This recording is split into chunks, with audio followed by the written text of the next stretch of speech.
Hello friends, आप सबका Bhavya classes के एजुकेशनल प्लेटफॉर्म पर हार्दिक स्वागत।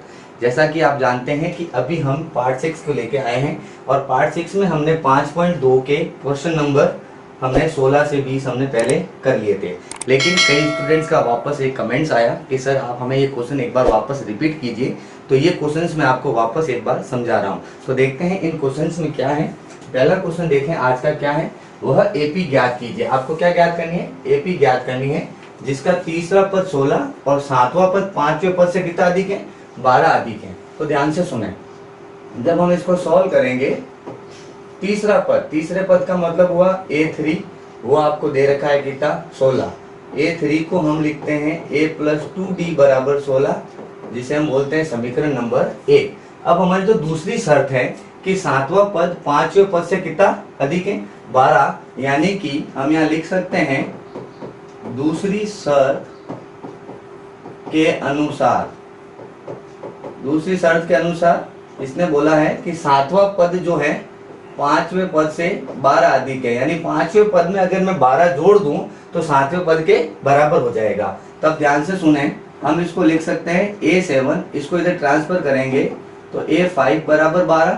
a7 को लिखा जा सकता है a + 6d और इसको लिख सकते हैं a + 4d बराबर 12। ये जो हमने a + 6d और a + 4d लिखा, ये मैंने आपको 5.1 में समझाया था। अब देखें a + 6d, ये माइनस और ये plus, minus minus plus minus बराबर क्या हो गया? 12। अब देखें a से a कट गया, 6 में से 4 गया, 2d बराबर 12। तो d का मान आया 12/2, यानी d का मान कितना आ गया हमारे पास? 6। जब हमारे पास d का मान आ चुका है तो उसने बोला AP ज्ञात कीजिए। तो अभी सिर्फ d आया है, तो AP के लिए हमें a और d दोनों चाहिए। तो अब हम क्या करेंगे, यहाँ पे d का मान समीकरण 1 में रखने पर, समीकरण 1 है अपने पास a + 2d, d की जगह हम रखेंगे 6 बराबर 16। तो a + 2 6 हो गए 12 बराबर 16। तो a बराबर 16, ये 12 चला जाएगा उधर, तो क्या होगा? 12 माइनस में, तो a का मान आ गया हमारे पास कितना? 4। अब हमसे पूछा गया है कि AP ज्ञात कीजिए। तब आप सबको पता है, चूंकि AP बराबर क्या होता है? a + d, a + 2d, a + 3d, इस तरह से आगे चलता है। तो a की वैल्यू हो गई 4, यहाँ पे 4 + 6, 4 + 2 × 6, 4 + 3 × 6 डैश डैश चलेगा। तो ये 4 तो ऐसे ही रहेगा, 4 और 6 हो गए 10, यहाँ पे 4 6 दूनी हो गए 12, 4 6 तिया हो गया 18 डैश डैश। तो ये देखो 4 10, 12 और 4 कितने हो गए? 12 और 4 हो गए आपके पास 16, 18 और 4 हो गए 22।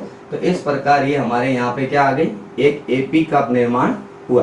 तो इस प्रश्नों के अंदर हमने सबसे पहले सॉल्व किया a3 को, जिसे हमने लिखा a + 2d बराबर 16। तो ये हुई हमारी समीकरण 1। फिर हमें दूसरा टर्म दे रखा था कि सातवां पद जो है वो पांचवें पद से सिर्फ 12 अधिक है। तो हमने दूसरी शर्त के अनुसार लिखा कि सातवां पद बराबर है किसके? पांचवें पद से 12 ज्यादा। तो पांचवें में हमने 12 जोड़ा तो ये दोनों बराबर हो गए। फिर हमने इसका इधर किया ट्रांसफर, जब इसका ट्रांसफर किया तो a7 - a5 = 12। a7 को हमने 5.1 के अनुसार 1 + 6d लिखा और a5 को लिखा a + 4d बराबर 12। फिर a से a कट गया, इसमें से इसको माइनस किया तो आया 2d बराबर 12। तो d का मान आया हमारे पास यहाँ पे 6। उसी d के मान को हमने समीकरण 1 में रखा तो a का मान आया और फिर हमने यहाँ AP का फॉर्मूला लगाते हुए हमारा AP का निर्माण किया। इस प्रकार हम अगले प्रश्न में बढ़ेंगे। क्या कहता है अगला प्रश्न?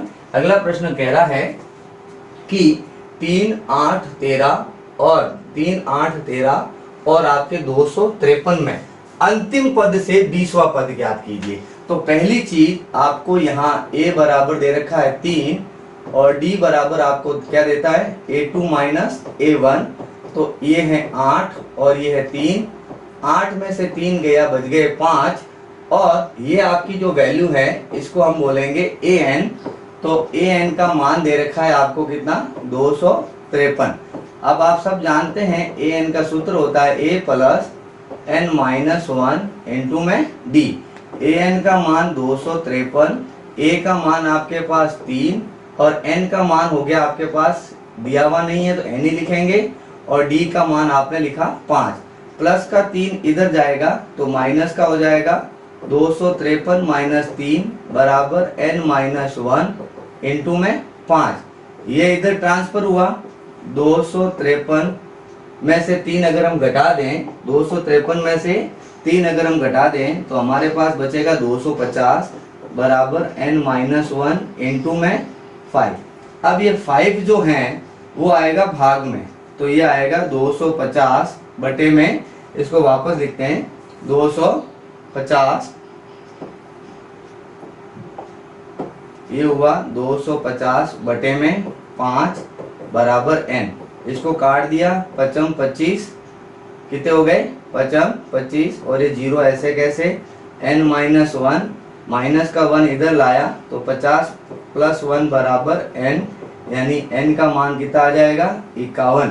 अब हमारे पास n का मान 51 आ चुका है और प्रश्न में पूछा गया है कि 20वां पद ज्ञात करना है, वो भी कहां से, अंतिम से। तो हम क्या कर सकते हैं, दो तरीके होते हैं। 51 से हम उल्टी गिनती लिखना शुरू कर दें तो हम इसको लिख सकते हैं 51 50 49 48 47 46 45 44 43 और यहाँ पे लिखा 42 41 40, फिर आगे आपके पास 39 38 37 36, फिर आए 35 34 33। तो देखें 1 2 3 4 5 6 7 8 9 10 11 12 13 14 15 16, अपने से पूछा है 20वां, तो 17 18 19 और ये हो गया 20, ये हो गया कितना 20। देखो 1 2 3 4 5 6 7 8 9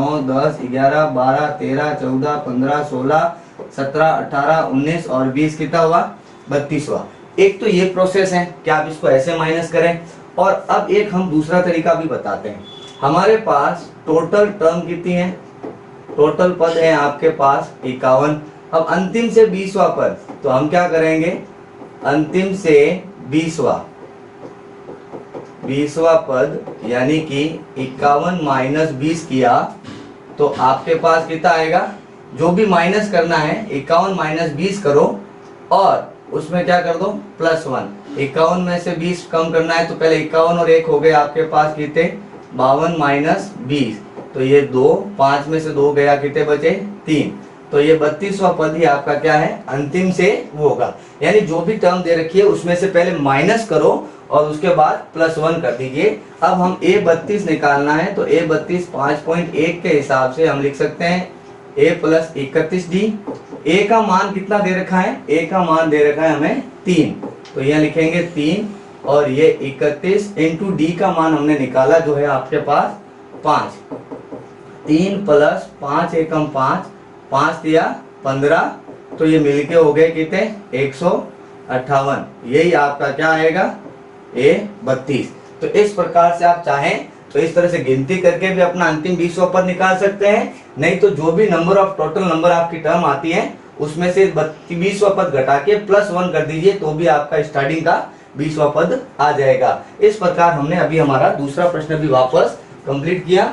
अब देखते हैं अगला प्रश्न क्या कहता है। अगला प्रश्न बहुत ही अच्छा और इम्पोर्टेंट क्वेश्चन है, 2 बार एग्जाम में आया हुआ है। क्या बोलता है, किसी भी एपी के चौथे और 8वें पदों का योग आपको दे रखा है कितना 24। तो जो हमने पहले ही बोल रखा है कि जो भी आपको प्रश्न में दें उसको आप लिखें। पहले दिया A4 चौथा पद, फिर बोला 8वां पद यानी A8, इन दोनों का योग आपको दे रखा है कितना 24। चौथे पद का 8वें पद का योग। अब हम चौथे पद को क्या लिखते हैं a प्लस 3d और इसको लिखते हैं a प्लस 7d बराबर 24। a और a मिलके हो गए 2a, 7 और 3 कितने हो गए 10d बराबर 24। दोनों में से 2 कॉमन आ रहा है तो a प्लस 5d बराबर कितने 24। तो a प्लस 5d बराबर 24 बटा 2 यानी a प्लस 5d बराबर कितने 12। ये आपकी आ गई समीकरण नंबर 1। जो हमने पहली लाइन पढ़ी उससे हमने हमारी समीकरण नंबर 1 को बनाया। अब बोला है छठा पद और 10वें पदों का योग आपको 44 है। तो ये तो थी आपकी प्रथम शर्त, प्रथम शर्त। अब यहाँ आ जाती है सेकंड शर्त। सेकंड कंडीशन क्या कहती है? छठा पद यानी कि A6 और 10वां पद, 10वां पद का मतलब हुआ A10, उन दोनों का योग कितना है? 44। तो A6 को हम लिखते हैं A + 5D और A10 को लिखते हैं A + 9D बराबर 44। अब यहाँ A और A हो गया आपके पास 2A और 5 और 9 हो गए, 9 और 5 हो गए आपके पास 14D बराबर 44। यहाँ पे भी 2 कॉमन लिया तो A प्लस क्या बचेगा? 2 कॉमन लेने पे 2 कॉमन लिया तो 2 एकम 2, ये A यहाँ पे देंगे तो 2 साते 14 बराबर 44। तो A + 7D बराबर 44/2 काट दीजिए। तो A + 7D 44 में 2 का भाग देंगे तो आएगा 22। ये आपकी हो जाएगी समीकरण नंबर 2। अब हमें पहले इस समीकरण से ही क्या करना है?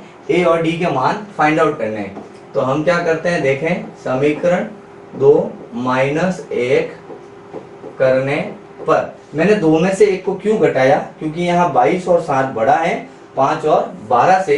तो यहाँ लिखते हैं A + 7D बराबर 22, A + 5D बराबर 12।